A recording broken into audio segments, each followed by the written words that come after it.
we will start today's lecture. And last time we have derived a certain formula regarding electrical energy and electric power. And electrical energy, which is the energy generally consumed by a device, maybe a resistor, it may be any consuming device which consumes energy. And you know the energy consumed has formula, and the formula reads I square RT, which is also called a Joule's law of heating effect. This formula is what we call Joule's law of heating effect. What happens when the current passes through a resistor? Generally, because of that resistance, heat gets created. It is actually electrical energy which gets converted into heat energy. And heat produced in a resistor through which current I flows for a certain time t. That heat energy is given by I square RT. We have some alternate formulas also. In place of IR, we can write V according to Ohm's law, because V is equal to IR, I into R, as per Ohm's law.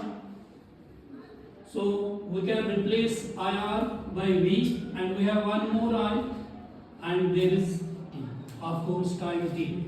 So we can write this heat produced in a resistor by the formula potential difference across the resistor, current passing through the resistor, and the time for which this has been used. And alternately, we have one more formula. If we replace this I by V by R, we have formula V square by R multiplied by T. And we can also write, if we write in place of I, we can write charge. Okay? So I, you know, it is charge divided by time. So in place of I, we can use charge. So it is charge by time, that time cancels with this, and we have charge times potential difference. So QV, it is the actually energy with the charge, and when the charge passes through a resistor, the energy gets converted mainly into the heat energy. Partly it can get converted into light also. It may get converted into sound also. So different types of energies, you know. And one more formula, this is energy and its unit, SI unit. You know SI unit is Joule. But for commercial purposes, because we are all using this electrical energy, and for commercial purposes, the unit of electrical energy is, remember, it is for commercial purposes. For commercial purposes, this electrical energy has unit. पता है किसी को? हाँ जी?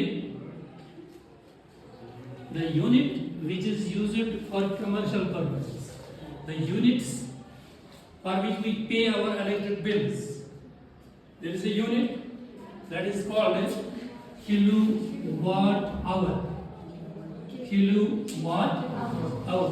Kilowatt hour is a commercial unit, and 1 kilowatt hour is, remember, 1 kilowatt hour is, because kilo is 10 to power 3, and right here watt, and 1 hour you can write 3600 seconds.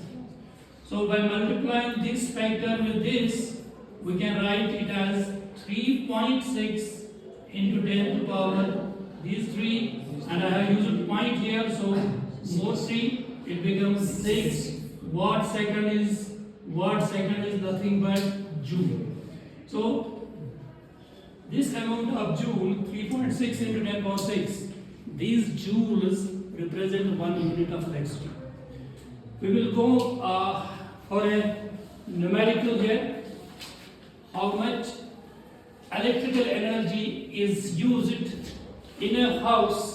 Suppose we have a house here, and this house uses, say, 5 lamps of 100 watt it uses one heater, you know. It uses one heater of 1000 watt. And this house uses, say, a fridge, one fridge, refrigerator, and let its wattage is 500 watt. And now we are going to calculate bill for this house for, say, the month of April. For the month of April, how many days are there in April? कितने दिन होते हैं अप्रैल में? 30 days. So April has 30 days, and we suppose electricity runs each day for 20 hours. There is electricity is available.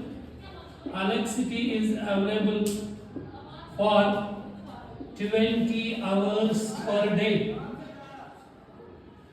Electricity is available.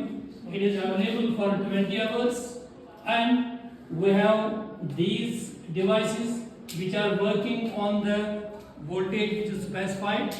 Generally, it is 220 volt. We assume that this house gets 220 volts continuously, and it gets continuously for 20 hours per day. Now, how much energy it will consume? Energy which it consumes is, you know, V square by R. This is nothing but power. कल हमने ये बात की कि power की बात करें, power is nothing but rate of doing work, rate of consuming energy, or simply energy by time, energy consumed per unit time. And power, you know, it can be written as, if we divide P to this or to this or to this, power can be written in this form, I square R, you know, last time we did this. You can write it as potential difference times current, or you can write it as V square by R. So this part is power, and this is time. Power into time is the electrical energy which is consumed. So power, you are being given one lamp of 100 watts, so you have 5 lamps. You can calculate total, it is 500 watt. We have one heater of 1000 watts, and we have one refrigerator of 500 watt. Total on the whole power which is on the job, it is 2000 watt. So 2000 watt is power which is in this house working. And how much time? Now time you have to calculate. Time is 20 hours a day, but for a month we have 30 days. So how many hours we will get? It will be 20 times 30. So it will be 600 hours. In the complete month, your electricity of this very house runs for 600 hours. So how much energy it will consume? Come on. Energy it will consume, power multiplied by time. Power is 2000 multiplied by time. Time is 600. So you can write it as 2 into 6 is 12, and we have 5 zeros. And the unit of this is, since power is in watt, so what? Time is in hours, so it is watt hour. Unit of this amount, this quantity will be in watt hours. Now we have to convert it into the commercial unit, which is kilowatt hour. So it will be in kilowatt hour. The result will be in kilowatt hour. Our result will be, it will be 1200 kilowatt hour, means 1200 units. So for the month of April, this house consumes 1200 units. And suppose rate per unit is, say, rupees 2. Suppose rate per unit is, say, rupees 2. Then what is the bill for the month? Bill for the month will be, it will be 1200 times 2 means 1200 multiplied by 2 will be 2 Actually, the rate is not constant for all the units. Rate varies. For first 200 units, we have one rate. For next 300, we have some different rate. And rate changes with the amount of units consumed. Rate is not constant for all the units. Okay? It has the unit consumed and accordingly the bill becomes larger and larger. Less we have the units consumed, less will be your bill. So bill is calculated like this. First we see how much units we consume and how we calculate units. It is nothing but power multiplied by time. If it is in watt second, you have to convert into watt hours and then into kilowatt hours, because 1 kilowatt hour is called a 1 unit in commercial terms. Got it?